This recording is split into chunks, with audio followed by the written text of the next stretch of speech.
corners of the World Trade Center. That is Tower 1 on your screen right now. 2 separate planes have hit the World Trade Center. Hijackers took control of American Airlines Flight 77, 64 aboard, and flew it into the Pentagon wall. We do have confirmed reports from Westmoreland 911 dispatch, who earlier in the morning had received a cell phone call from a person who was in the bathroom of a plane, the back of a plane, we believe it to be this plane, who called out, "This is not a hoax, we are being hijacked, oh my gosh," and then there was an explosion and dead air. September 11th, 2001. This is indeed the most tragic hour in America's history. The destruction, unforgettable. The damage, one would have to assume that there is no chance that anybody can be found alive. Nearly 3,000 Americans killed, countless others forever changed. You know, this is one call that will forever have changed us and you know, who our department is. But the American spirit would shine brighter than the darkness that day. For about 24 hours, everybody stopped. And I remember American flags went up, and there's patriotic coming together, and you had to start the healing process. We're not going to allow something like this to shut us down. I can hear you, the rest of the world hears you, and the people who knock these buildings down will hear all of us soon. Vowing to never forget. 20 years later, we keep our promise. Good evening, and thanks for joining us. Tonight, we remember September 11th, 2001, 2 decades later. I'm Maggie Smolka. And I'm Matt Alvarez. Over the next hour, we're going to honor the heroes while remembering the lives lost on 9/11. And this, of course, is sacred ground. This is the Flight 93 National Memorial. And just 20 years ago, this was just a normal field. But then, on September 11th, 2001, this ordinary field forever became a field of honor. The Shanksville Volunteer Fire Department was the first fire department here on scene. For some of them, the images are still so real, so vivid. Cece was a flight attendant. The best way to never forget a story, You know, their names here, but they're people. is to keep telling it. They were people that day, and because of these people, this plane went down here instead of making the Capitol. We've got to tell the story for those 40 because they can't, so. As Brad Schober reflects at the Flight 93 Memorial, The crater obviously was where the boulder is. we get to see the day through his eyes. Is that day still so vivid in your mind? A lot of it is. Through the eyes of a first responder. A lot of people were confused. A plane crashed. How can it just be this huge hole in the ground? Right. It's going in at such force that it buried itself. But, you know, I'm looking at this round crater realizing, okay, here's where the plane hit. And you can see the indentations on the side where the wings were. But I didn't know there was plane under there. A call comes in on September 11th, 2001. You know, this is one call that A plane is down. will forever have changed us and you know, who our department is. The Shanksville Volunteer Fire Department is the first fire department on scene. I think it's fresh in our minds, but I do think people are losing focus of it. In a normally barren field, crews are met with total destruction. You didn't know what was going on. You didn't know if they were just flying planes into the ground everywhere or what. It was just the chaos that was throughout the whole nation. It was. The plane crash that has gone down in Somerset County is believed to be related to the other attacks on America. The damage is something unforgettable. We know what happened. You know, we was here every day and lived it. A plane into pieces and a crater smoldering. It's always in our minds. They would soon learn It was over when it hit the ground for the most part. there were no survivors. But everything that we do since then needs to be about those 40. Never anticipate something of this size and magnitude, let alone on a national scale, if not international. This field becomes the focus of one of the longest held crime scenes in Pennsylvania's history. It's here in our backyard and we lived it. And this small community comes together for the heroes who inspired our nation. One of the things that a lot of the family members have said is they're very grateful for how the town reacted and how the town took care of them, and this, you know, this is their loved one's last resting place, and they're happy it's here. There's a lot of family that we've got to know. 2 decades later, Leroy Homer, his family comes in every year. those who responded that day continue telling their story for the 40 brave men and women who acted selflessly. It's these people that we owe. Nobody owes us anything. We didn't do anything. It's these people. As the sun gets ready to set at the Flight 93 Memorial, You know, they were brothers, sisters, husbands, children. Brad remembers the heroes of that day. You just wonder what was going through their mind. Yeah. So we never forget their story. You know, and not a one of them says they're from Shanksville, Pennsylvania. But this is where they rest. And Matt, I think the memories of 9/11 are frozen in time for many of us. We can all remember the tragedy of that day, but also where we were when we learned about those attacks. And I'm sure a lot of people remember turning on their TVs on 9/11. WTAJ was actually the first broadcast station to report from the crash site. And we talked to 2 of the reporters who reported during Flight 93. That area down there is where we drove in the first day. Right there. That was an access road to this reclaimed field. We were baby reporters. Yeah, we were. Do you know what I mean? Yeah. Like we were kids in our mid-20s covering an international tragedy. This plane, and everyone looked at each other and said, no. And here it was. As I stand out here, it is simply hard to believe. It's unfathomable, it's mind-boggling. There is a crater in the ground out here, and as I reported earlier, it is not a very large crater. I thought that it was a smaller plane at first. Now we're hearing it was a 757 United flight. And I do remember Carolyn asking me, do you think there's any chance of finding survivors? I think I point blank said to her, no, Carolyn, I don't think there's any chance of finding survivors. The damage, one would have to assume that there is no chance that anybody could be found alive if you would just look at this crater down there.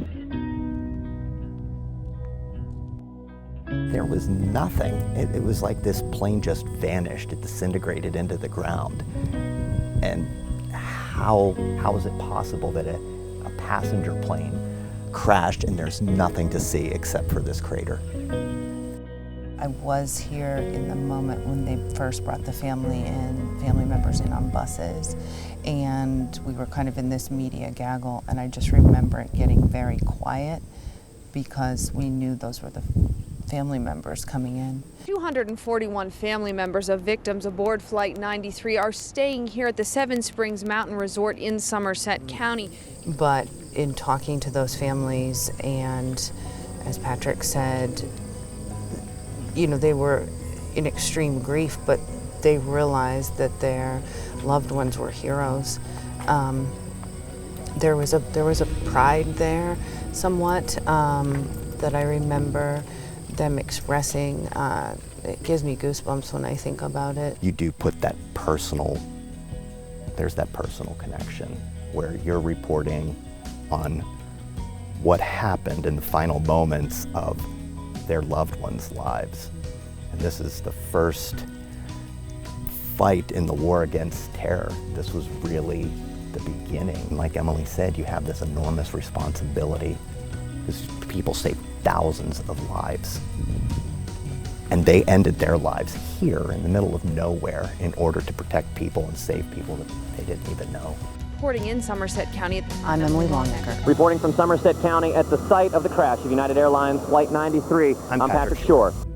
Coming up, we take a look back at the life and legacy of one of the heroes of Flight 93. Flight attendant Lorraine Bay's story is next. And what would have happened if the heroes of Flight 93 were unsuccessful? While we'll never know, still ahead we speak with a former fighter pilot who took to the skies that morning on a kamikaze mission.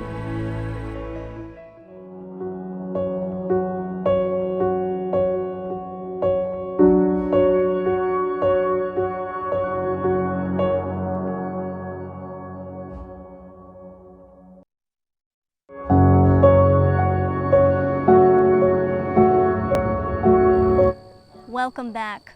40 names are on this wall, an eternal testament to the passengers and crew's courage, etched in stone. And these are more than names on granite. These are fathers, mothers, brothers, and sisters. And Lorraine Bay was one of the flight attendants on United 93. We spoke with her goddaughter, Emily, who shares her story. Lorraine Bay worked as a flight attendant for 37 years. She just loved her job, and she would talk about it all the time. And There were challenges to it, as we can all imagine, but she loved the travel. She loved seeing different places. She loved people. She loved her coworkers. She always talked very, very highly of her coworkers. For years, Lorraine's goddaughter, Emily Schenkel, has figured out ways to heal and positively cope with the loss of what happened on that day. It feels like yesterday, but then when I really think about what 20 years means, I realize how long that actually is. On visits to the Flight 93 Memorial, Emily says she always leaves a particular item at the site, something to connect with her loved one. In general, I find it very comforting and peaceful to be there. It makes me feel closer. You know, I always leave a tube of lipstick for her. I don't think I've ever saw her without her makeup, perfect. Emily says Lorraine preferred to work coach and mentored younger flight attendants and never failed to remember her coworkers and family with special cards and unique gifts. So I have a few pictures. She was quite the character, so she, here's one just with the horse, but she kept everything she ever bought for people and she would write it down and she would have cards. And so I didn't keep them all because she literally had stacks of them. But, I just like to look at this every once in a while. Two of Lorraine Bay's colleagues received cards postmarked on September 11th, 2001, a final show of kindness that defined her as much as her bravery. At the Flight 93 National Memorial, I'm Matt Alvarez. And Lorraine chose to work that flight that morning because it was a nonstop flight to San Francisco. And another passenger on board Flight 93 that day was Edward Felt. One of his last acts of life was that phone call he made to 911. His brother tells us he had a thirst for knowledge. He loved solving problems, he loved communicating, he loved helping people, and he was a very gentle man. Edward earned degrees from Colgate and Cornell universities and 2 patents in the field of encryption technology. But beyond the professional success and the intellectual curiosity, what was most important to Ed was his family, his wife and 2 daughters. It was magical to watch them together. Ed would do anything for his daughters, including take up running, take piano lessons, because he wanted to share the experiences that they loved, their hobbies. On the morning of September 11th, Ed's wife and his brother were anxiously waiting to hear from him, knowing he was on Flight 93. It was later that Gordon and the world learned about the heroic actions aboard. Gordon believes Edward, the problem solver, was involved in the efforts to decide what to do. And each one of these names will live on. That's right, and Waleska Martinez is one of those names, and her sister Lourdes says she was the backbone of the family, and when she learned of the planes being grounded and Flight 93 being unaccounted for, she remembers frantically sending messages to Waleska. I say 413, meaning area code 413, that it was me from Massachusetts, and 911, letting her know it's me, it's an emergency, and then I say 143. I love you. Always there for each other, Lourdes felt helpless, knowing there was nothing she could do. So 20 years later, she hopes that people honor the memory of her sister and fellow heroes of Flight 93 by doing some good in the world for others. Coming up, a story many have never heard. On 9/11, an Air Force pilot scrambles to the skies. No guns, no missiles, only armed with her plane. After the break, hear from the pilot who was asked to do the unthinkable, bring down Flight 93 by any means necessary.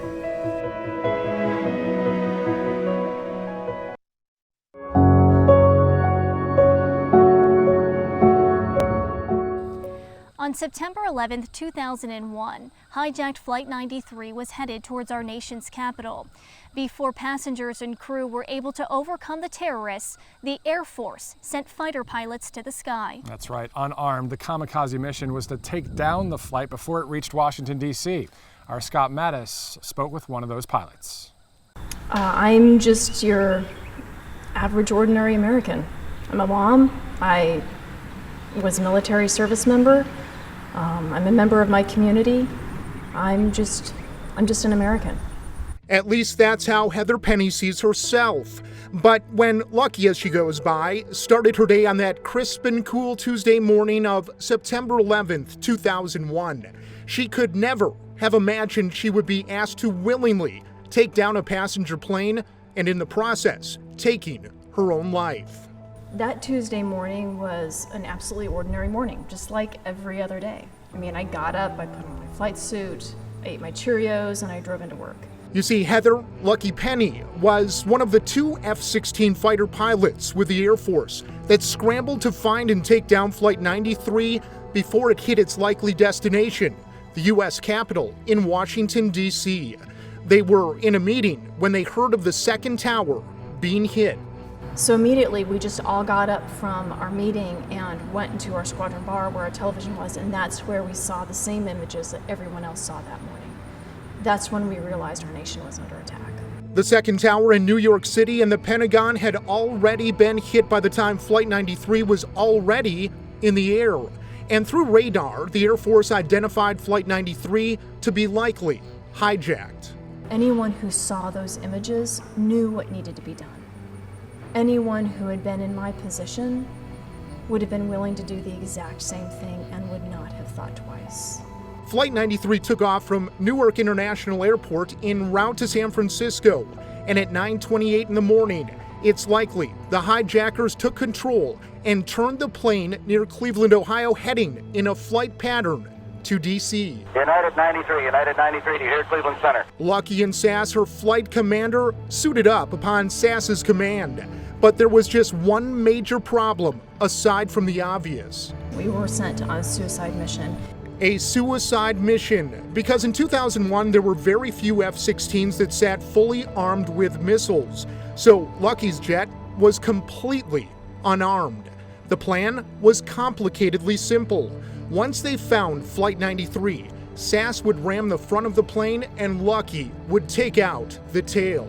Because aerodynamically, without the tail, airplanes cannot stay airborne. They actually tip over and dive straight into the ground. But after scouring the air above Pennsylvania, the 2 fighter pilots charged with taking down Flight 93 before it hit Washington, D.C.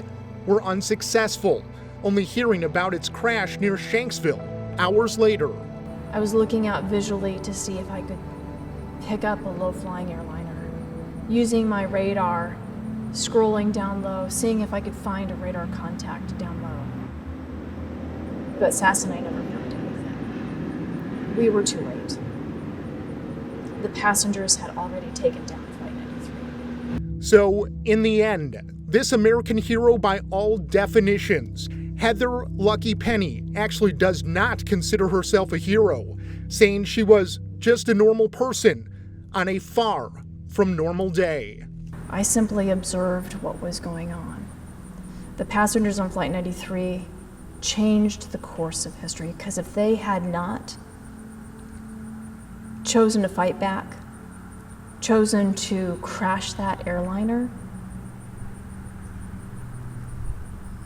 they would have made it to DC.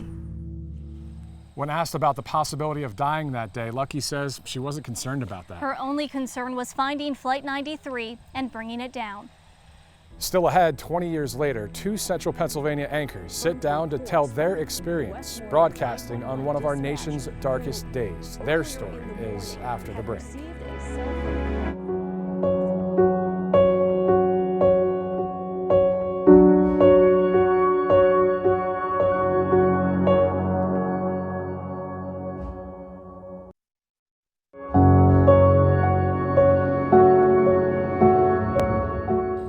Years ago, our crews were first on scene and first on air, reporting on a tragedy that would shape a generation. Our former anchors came back to the studio to discuss what it was like reporting on the day that changed America forever. This is their story.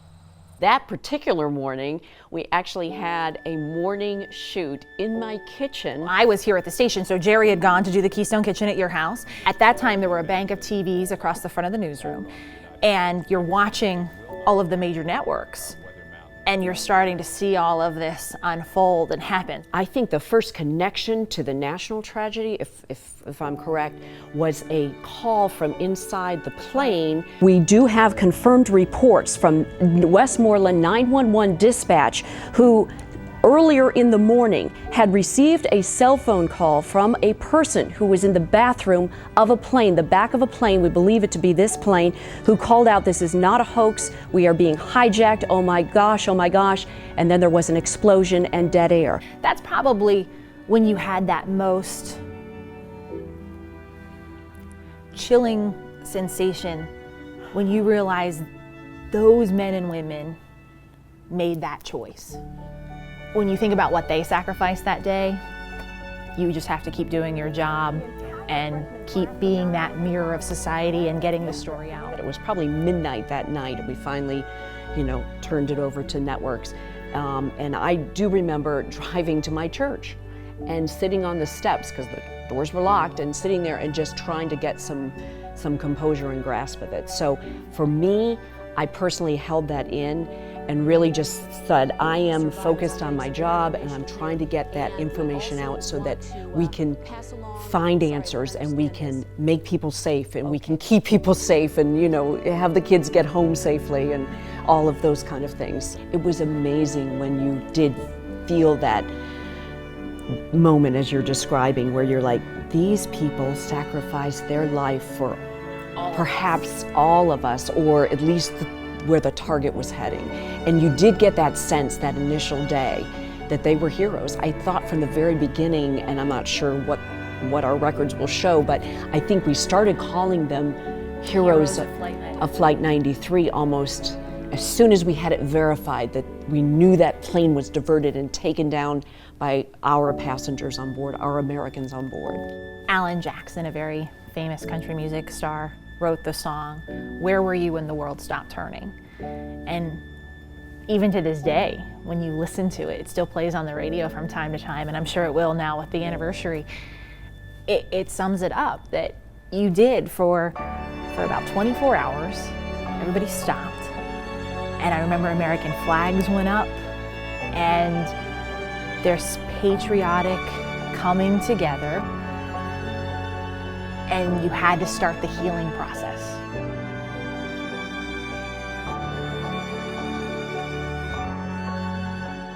Still ahead, tragedy in New York. One man shares his story of survival. We'll introduce you to a PA native, John Schmidl, who was inside a World Trade Center tower when terror struck.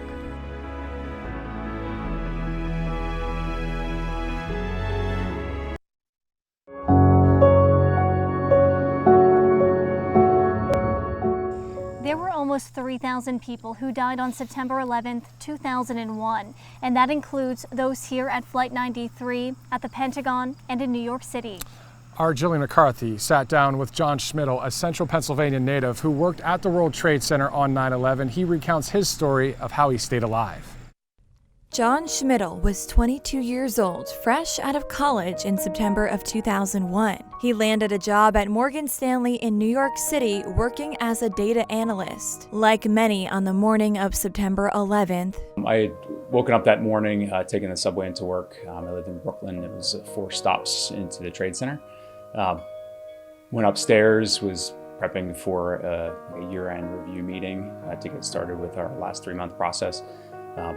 Ended up in the office about 15 minutes before the first plane hit the One World Trade, which was not mine. Schmidl's office was located in 2 World Trade Center on the 44th floor. The scene outside the glass, unforgettable. Everything out the window almost looked like a ticker-tape parade where paper debris was falling from the sky. Not yet realizing the gravity of the situation. We had a head start, I guess, in evacuating once we got the alert to leave the building. Precious minutes that may have saved his life. And when the plane hit my building, it was probably, I think it was like 17 minutes after the first one had hit, but we had started to head down the fire stairwells.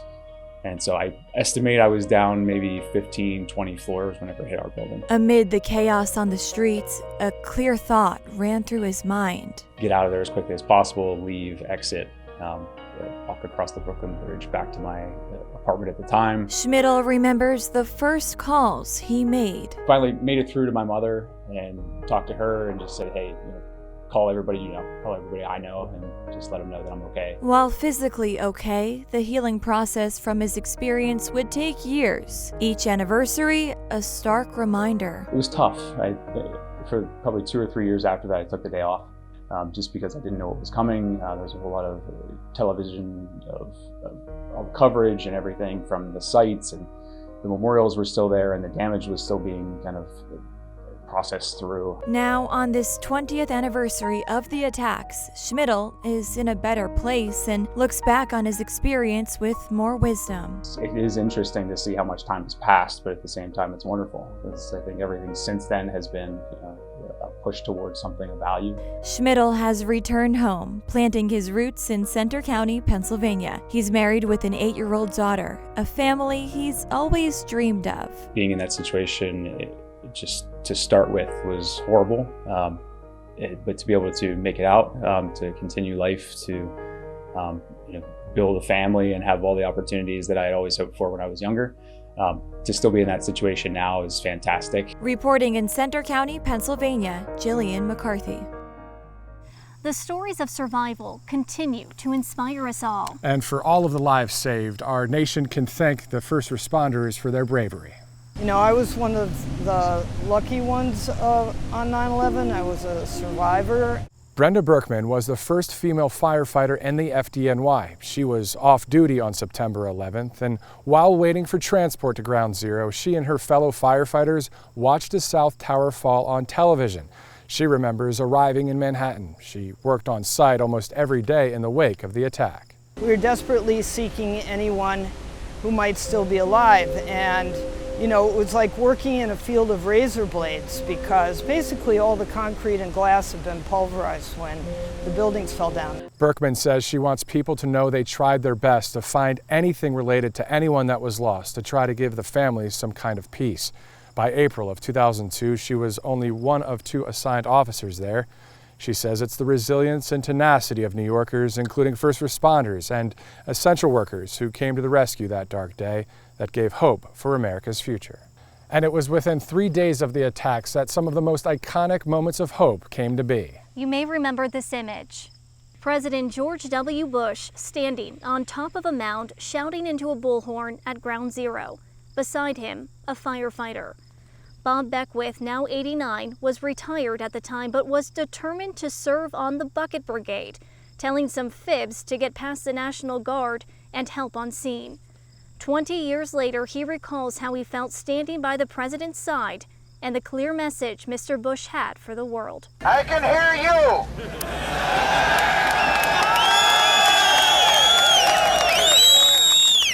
I can hear you, the rest of the world hears you, and the people who knock these buildings down will hear all of us soon. I looked up, I said, "Look at me, Ma, I'm with the president."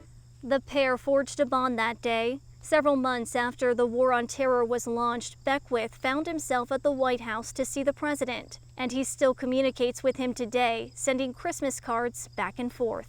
Small pieces of the rubble and artifacts were relocated to the 9/11 Memorial and Museum. And that's located right across the street from the World Trade Center's memorial. But few may know of a special playground in Madison Square Park renamed in honor of fallen police officer Moira Smith. Smith was the only female NYPD officer to be killed while responding to the towers that day, leaving behind a husband and 2-year-old daughter. Captured in this photograph, she helped as many people as she could out of the tower. Her husband, Jim Smith, a fellow police officer, says the park, dedicated to Moira in 2012, is the perfect tribute because she used to patrol there, and watching kids playing safely brings him joy. The meaning behind each of the memorial sites is something we can all connect to. That's right, and for the architects of the Flight 93 Memorial, it all started with the families of those on board. We'll show you how it came to be. Plus, even in the moments of her peril, she wanted to comfort me, leave me the message that I want you to go on if I don't get through this. Don't let them get you too. And she said, "I just love you more than anything, know that. Please tell my family I love them too. Goodbye, honey." Jack Grancolis reflects on the loss of his wife and unborn child as we continue remembering the heroes of 9/11.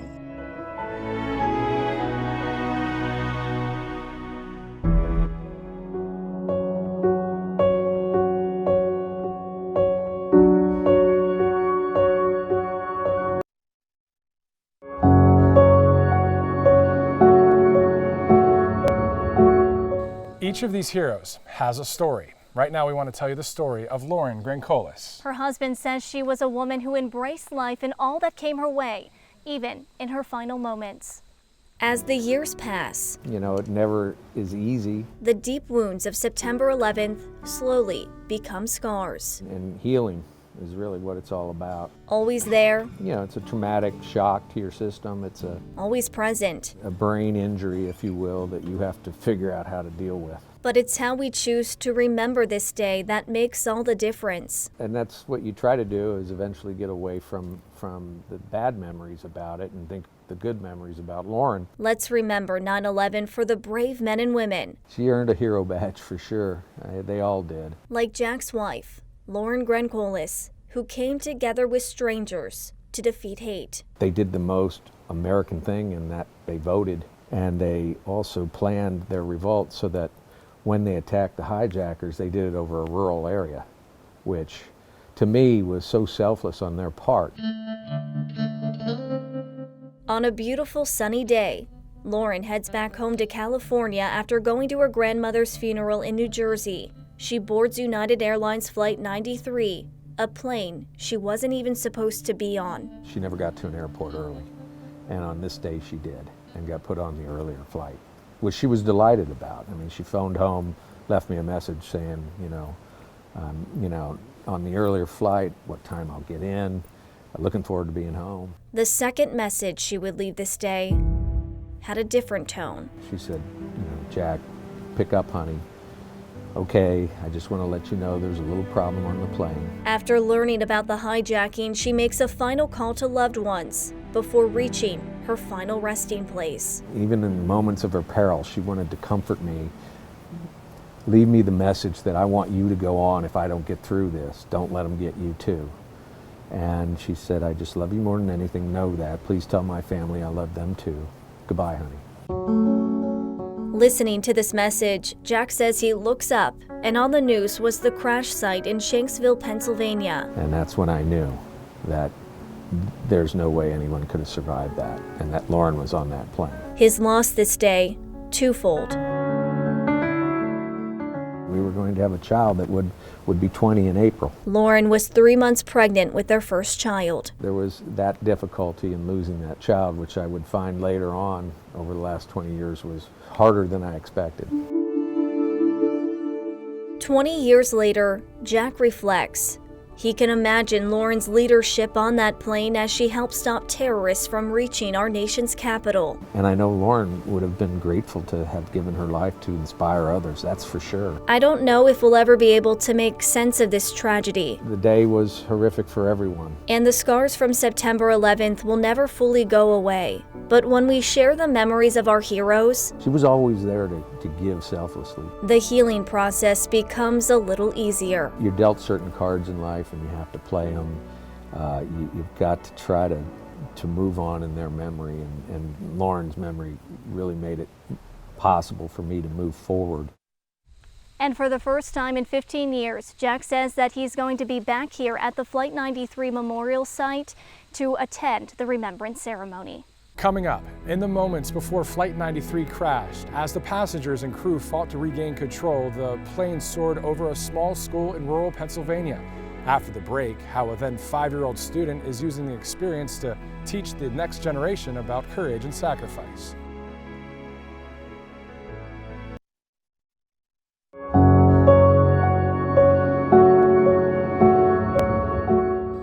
Welcome back. When Flight 93's path changed course, it would actually fly over a small town called Friedens, which is not too far from our location. In it, an elementary school full of children and a staff soon filled with uncertainty.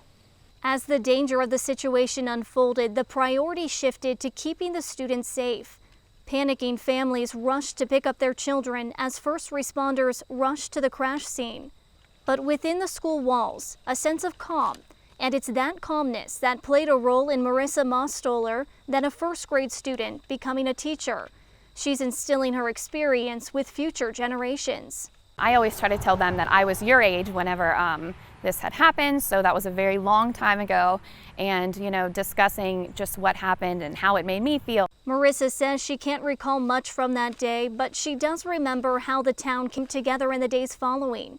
20 years later, the heroes on board Flight 93 continue to be honored each year at the old Friedens Elementary School, which closed in 2012.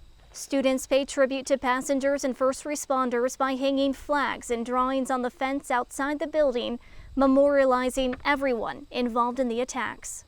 And as Marissa continues to teach a new generation about the tragedy, it's important to note that millions of Americans were born after the attacks. And that's why remembering and raising awareness is so important. And one of the people doing that is Jesse Johnson Brower, who's walking to the 3 memorial sites.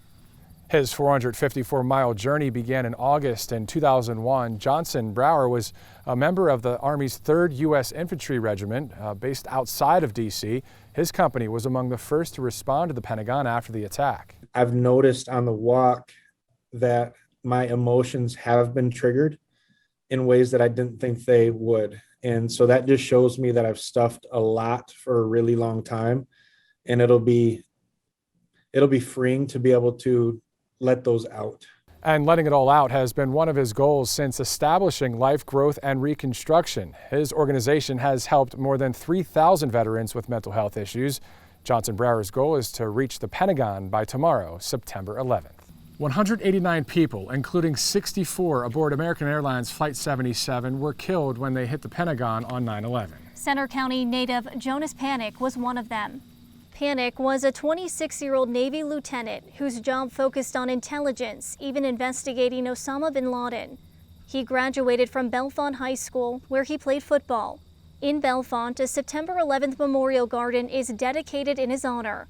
Coming up, a place to remember and pay tribute to the heroes of Flight 93.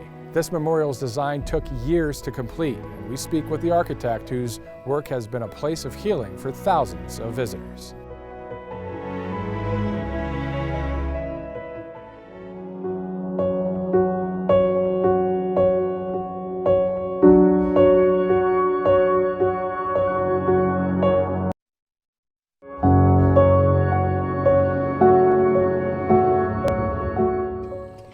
Welcome back. Behind us marks the path of United Flight 93. But what you see now has taken years of planning by one architect and his team.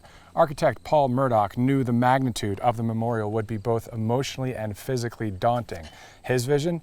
Create something that would endure over time and educate its visitors, all while paying tribute to the 40 heroes aboard.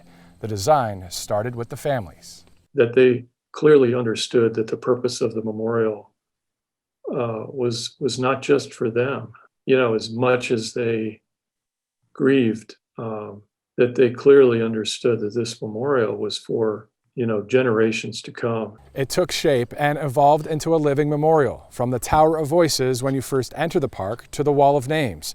The design transforms the original site to a place of environmental and symbolic healing. The centerpiece of the master plan is the sacred ground, at the edge of the Field of Honor and embraced by red maples and 40 memorial groves. And they've reached the goal they initially set out to achieve. Every year, thousands of visitors from across the country and abroad pay their respects here at the Flight 93 National Memorial. Some say it helps them connect to the heroes that now rest on this sacred ground. I remember, like everybody else, where I was when I watching it on the news, being from so far away. Sometimes it can feel like you're detached from it, and it's a great thing to come here and sort of be a part of it. Volunteers from near and far have also been coming to the memorial site for the past decade to plant trees. It's a way of healing the earth scarred with the image of America's darkest day, while also paying tribute to the brave and heroic passengers and crew members who stopped terrorists from reaching our nation's capital. Each tree planted is meant to be a seed of hope and inspiration for future generations. More than 130,000 are now growing here with a goal of 150,000 by next year. If you want to help, it's not too soon to show your interest for next year. Organizers are already welcoming people to join in on the effort.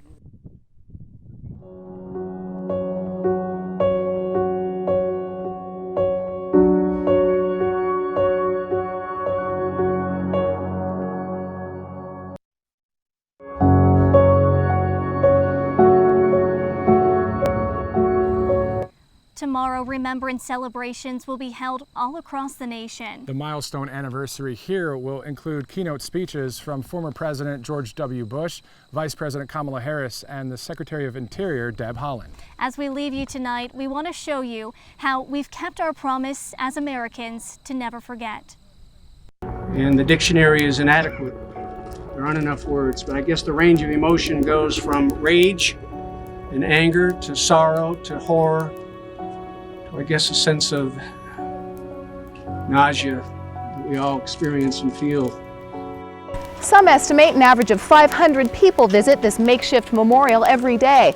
That's twice the number of people living in Shanksville, just 2 miles away.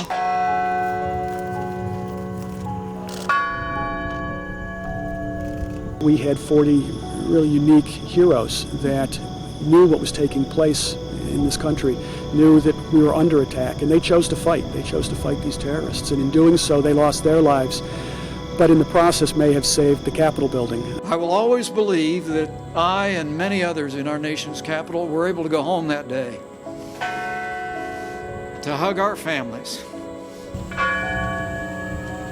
because of the courage and selflessness of the heroes of Flight 93. We must never forget the heroes who sacrificed here. And we must never forget and always strive to reach the purity of their remarkably noble sacrifice.